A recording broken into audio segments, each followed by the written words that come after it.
Good evening. This is the Elliott wave update for the S&P 500 and the NASDAQ 100 for Thursday, October 24th, 2024. I am going to start with the S&P 500, the ES, and I'm on the hourly chart. There are really not a lot of changes. There aren't any changes, as a matter of fact. So it's just kind of an update of where we are and what the market kind of did today. And so I marked yesterday that the decline at Beautiful was a C wave. It was down. It came right into support, fib support. And so I marked it the C and the 4. And I'd left open, and as I discussed yesterday, that can't necessarily say that the market would not make it a bit more complex and that this would be an ABC-A and this could be an ABC-B. And that still is out there.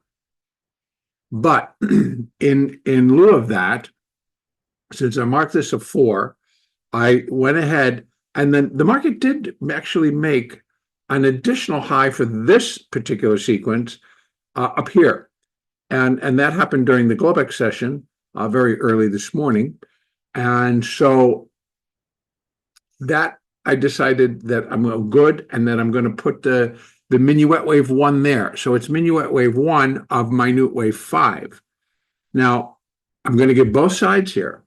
So it could actually be A, B, and we get a C, and or we have an A or 1. I could lower the degree, so to speak.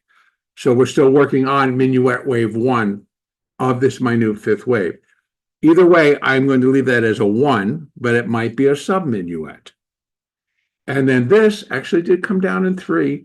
And believe it or not, and I'll just try to show you, that it came down and it reached 0.618, which for a second wave is exactly what we look for.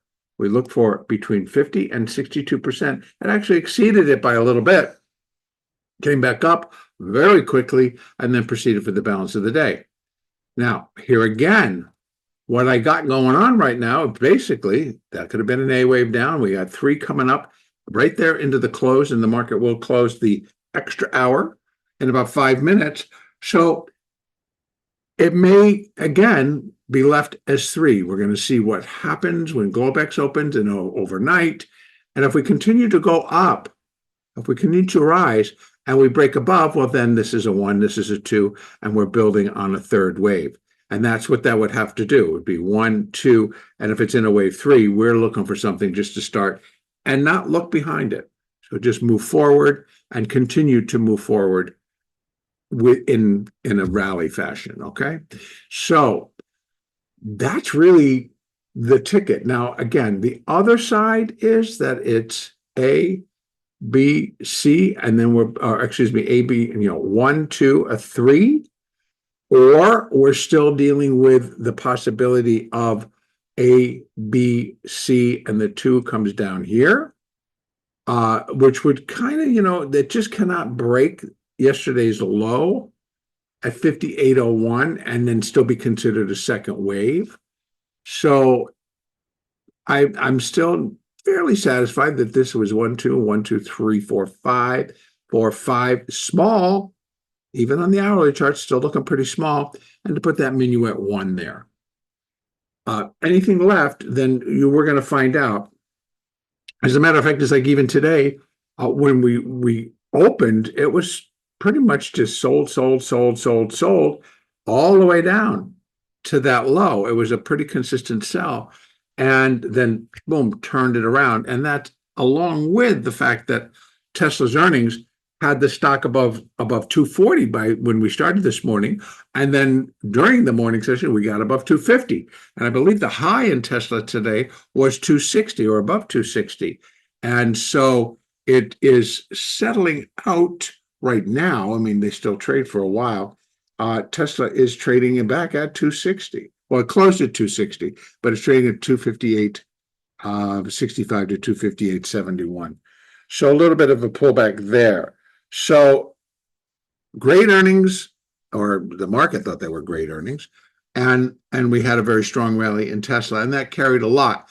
But we saw some weakness in some of the other stock. But again, to me, it continues to just really reflect a rotation.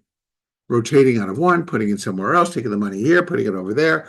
And as institutions, as traders, everybody starts to get ready for that year end, or even just a Friday expiration. Tomorrow is an expiration. And so the weekly expiration, all the underlying. So again, we saw a lot of activity in Apple. We've seen a lot of activity in Microsoft.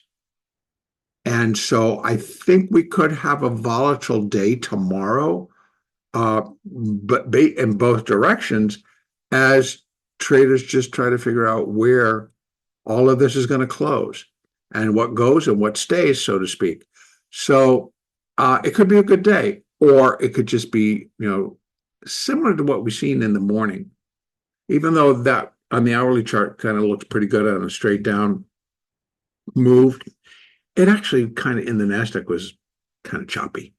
And I think even in the S&P, it was kind of choppy. Had its path, but it was choppy. So that kind of tells me, one, that we're still kind of trying to work out what really should be going on within all of these stocks. And again, a lot of that has to do with the options flow. One more thing about that options flow. Again, today we saw within the Qs and the spiders, we saw the market kind of come in and start that it was above levels.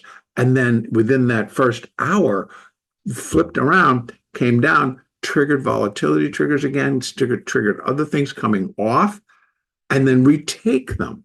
So the market is kind of moving around, at least within the realm of our levels, gamma levels and different things where the put wall and the call wall are. That's all changing. And again, with tomorrow being an expiration, it may change again. So I will have those levels ready for, actually, I'm still keeping it in the trade room, but on the revamping that I'm doing or the restructuring that I'm doing and how I present everything, it's going to be a part of, I'm going to be having memberships here on YouTube, and it will be a part of a membership level. And so those are valuable levels, I have to say. And because they indicate where, if a level gets broken, either to the upside or to the downside, what would the reaction be? And again, to the upside, because we had levels above, that eventually the market went up and they kind of started to move back above those. It kind of signals the biggest thing that I think a lot of firms are dealing with right now: risk on, risk off. And as we saw yesterday, as the market really kind of came off pretty heavily, it was because they had broken a lot of levels that forced the adjustment to these positions. And if you were zero DTE, you really needed to adjust because things got crazy. So your gamma just explodes. So again, today we saw some of that. And then after we reached our low, it turned, and then they went back above those same levels. And so we get a lot of activity. We see a lot of movement in the stocks from positive to negative and so on. Now, I expect that would be continuing. So really, what does that provide? If you're a day trader, it's providing volatility. If you're an options trader, it's providing volatility. And even if you're a swing trader, it's again providing volatility. But it's understanding what level just got broken or what level is getting penetrated through, and what does that mean? And that's the ticket, I guess you could say, to why I'm working with these. Because as a day trader, as a position trader, as any of these are things that could affect a position that someone may be carrying that expires tomorrow, or maybe that was expiring today. So good stuff to know. Now, back to the ES. Right now, not much to be adding. We're going to be looking for, at least on the hourly, we can see that for right now, the hourly 200 remains on top. So while these are starting to turn, they got caught up again in this little bit of a downslide. So they stay in a more, what I want to say, negative position, where we have the 200 on top, then the 50, then the 20, then the 8. So even with this stronger upswing, and one that I think we should likely continue to see, The moving averages are not moved. Let me just put it that way.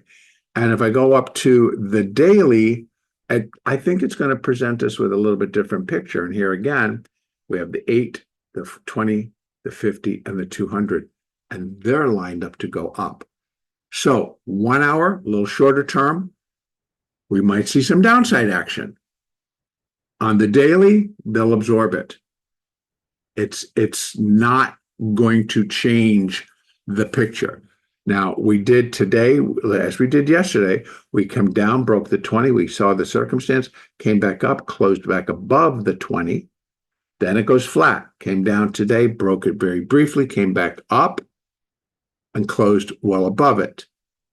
So that's why they remain in fairly good shape. They're both, it's going flat, even the 8 starting to go flat. The 50 and the 200 still very slight upward bias here. So I think we're still in good shape, moving average wise, as an indicator, to continue to fulfill and meet the need for a minor fifth wave up, and then get that larger correction, which I think then we'll also see the moving averages start to respond to what's actually going on in the market. So for tomorrow, expiration. And so I believe that it can be, like I said, we could get movement in both directions. And the volatility is actually remaining, it's kind of almost unaffected, a very small move in the VIX future today. And in the VIX itself, even smaller. So the VIX cash is still just above 19, with the futures market trading at 1895. So it's pretty tight in my view. And so I think that vol is going to remain a little bit towards the higher side versus what we've seen, where we've seen it drift down to, 16, 15, 14, even as low as 13 or even lower we've had in the height of the rally. So staying up primarily because we've got this election in less than 2 weeks now. So we're in the final stretch of election. We're still dealing with the possibility of an escalation, either through the Ukraine conflict or Israel, Iran. It's a lot of stuff going on. And so I'm not looking for volatility to quite give it up just yet. So I think we're going to go through all of the expirations for the remaining expirations in October and likely into November. And so right after that, we'll have to one or two. I think it's just going to be one. I think the 31st is a Thursday, and then the 1st of November is a Friday, if I'm not mistaken. So, but either one or two, depending on, again, if I'm doing my days right, where we'll have expirations in November. And then we get the election. Actually, we will have 2, maybe 3, because the election's on a Tuesday. So we might get Thursday, Friday, Monday. And I suspect what will change that volatility, but even the election, no matter who wins, I think we get a pop in vol and a lot of adjusting once again. So as traders, I think it could be really a good time to trade, and if you pick your products and just, be able to move in and out. All right.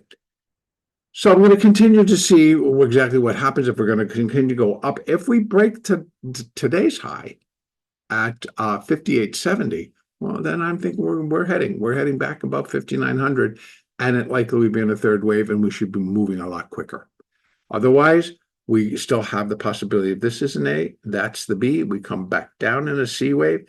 And if that's the case, I can very quickly just put that right up there and give you, provided we don't go much higher than where we are.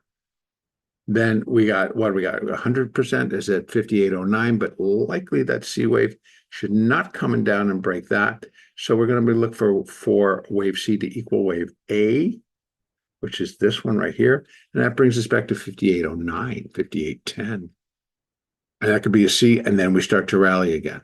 So again, leave these options open. Don't get too set in anything and end up putting on a position too soon and regretting it. All right. So Let's go over and take a look at the NASDAQ. Same deal where I have, but actually here I have marked it as an A. So here again, yesterday's low, beautiful, came down, just it dipped below support, but not deep enough. So to cancel it out, and then regained it very quickly. So that level, I'm very satisfied. 20,000, let me see exactly what it was, 20,079. So I'm very satisfied with that to complete the minuet C wave and the minute wave 4. And then we have our levels for minute wave 5, and they remain way up here. So again, I think we're all set. Now we just got to track it out as it happens. Now here, a little bit different, right? Where we got, again, there was like in the S&P, we saw a new high overnight. In Globex, for me, it was 5 o'clock in the morning. So as soon as I got onto the computer, they went up and made a new high. And so then it just kind of did a little bit of a nosedive. Even though that, of course, went down and those both went down, you could see the buyers were present right inside here. So the way I'm looking at this, I'm leaving this as a minuet wave 1, and then an A, B, C, down, A, possibly up, and then maybe we got a little tiny B, and now we're coming up, and maybe this will be a B wave. If it breaks that high, then you come back and I go 1, 2. And so we'll see, because you can see that we're now getting pretty close.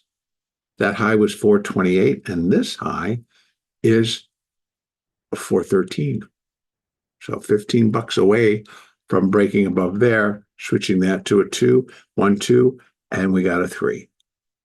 So that would be the expectation. Same thing as I said in the S&P. If indeed this is 1 and 2, we're looking for a third wave, the longest and the strongest portion of a 5-wave structure, as told by Elliott. So longest and the strongest. It means it starts to continue. It felt like it could have been here. And even that little downturn, so it could be 1, 2, 1, and then we're going to go again. But I'm leaving open the potential that this is actually just A. And that's going to be a B, and we're going to come back down. Now, that's provided it doesn't really go too much higher, even as it restarts in 50 minutes. And if that's the case, let's just go take a look. What could be? We have 100, right? So we're C equals A, most common, at 20,246.75 or 20,247 or 20,246, but up in that area. So all good, as a matter of fact. This trend line, I forgot to change. I'm going to do that right now. I'm going to put it right there at the 4 so that we're accurate, because I talked about it yesterday, then forgot to do it. So, because we connect 2 to 4 for the diagonal. So here we have the A, possibly B, possibly. So we can get a C wave. Could happen overnight, tomorrow morning. We'll have to wait and see. Or if it happens overnight, we get down there and they start to rally, then you know it's 1, 2. And we're going off. And then that's the third. Same situation. Third wave, longest and the strongest. I'm looking, if it's going to start and we're going to mark it that way, it's got to go. We just re-rally, and we rally strongly. So we get back. In my opinion, if it's going to drop into a third to the upside, we get above 20,500. We get above 20,600. We start heading for 20,700 inside that third wave. So it could be a really strong day tomorrow, if indeed that's what's going to happen. All right. So moving averages in the NASDAQ, I mean, again, could go down first, but I'm pretty satisfied that at least it's this minuet wave 1. And not just a matter of an A, B, and then we're going to come up in a C without going above there, and then turn around and come back down.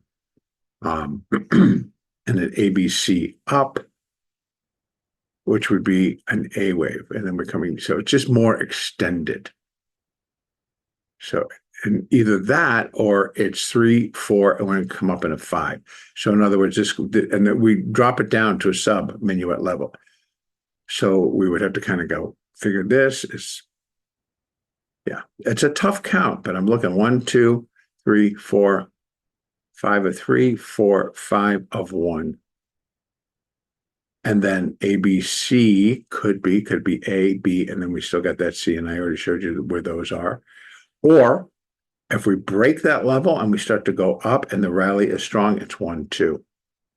And that then you would connect just the same that you're going to use extensions. It gives you a rough estimate of wave 3 would be equal to wave 1 at 20,611, but we're looking for more than that. Wave 3, the longest and the strongest, usually projects out to here. And look where that one takes us, above 20,800. So we're beginning to break that upper trend line, which is fine with me, as we start to build some steam, getting ourselves up to the top of where this needs to be. Now, I actually not going to look for anything that serious tomorrow. Could, sure. But because we don't really get into the bulk of Amazon, Apple, AMD,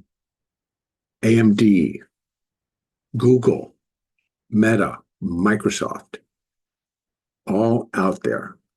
We're not concerned about NVIDIA because they're actually in November. On November the 20th. We have AMAT on November the 14th. So earnings goes out into November. And so it could be interesting all the way through the fall into winter. All right. Now, what we got coming out tomorrow in terms of economic data, we have durable goods orders at 8:30 a.m. And also we have durable goods orders, durable goods minus transportation. Not sure why they do that, but they do. And so we got those two coming out. We have consumer sentiment, the final, that's at 10 a.m.